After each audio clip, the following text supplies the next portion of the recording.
Përplasja publike mes Francesca Murati dhe gazetarit Elton Toza ka marrë një kthes të papritur duke përfshirë edhe personazhe të tjerë të njohur. Gjithçka nisi pas deklaratës së Tozajt, ku ai aludoi se shpërngulja e Franceskës nga Londra në Tiranë pa bashkëshortin nuk erdhi për diellin dhe rërën, por sipas tij për dashnorin. Francesca nuk qëndroi në heshtje dhe shpërtheu në komente duke i quajtur shpifës dhe duke i kërkuar publikisht fakte për këto mashtrime.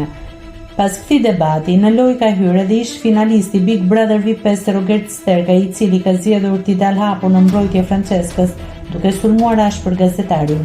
Në postimin e tij në Instagram, Rogerti ka përdorur një gjuhë të ashpër dhe paralajmëruese. Mbi foton e montuar të Tozajt dhe Franceskës ai ka shkruar fake. Nëse do ta quani veten gazetar, lërini prova të flasin, jo thashë themet. Mëtej në përshkrimin e këtij postimi, Rogerti ka shkuar edhe mëtej duke përmendur përballjet fizike dhe duke i sugjeruar gazetarit një eksperiencë prapahekurave në burgjet e sigurisë së lartë në Shqipëri. Meqense grushtat jashtë nuk të bëjnë nderman, do ta mbështesja plotësisht Franceskën nëse vendos t'i drejtohet gjykatës.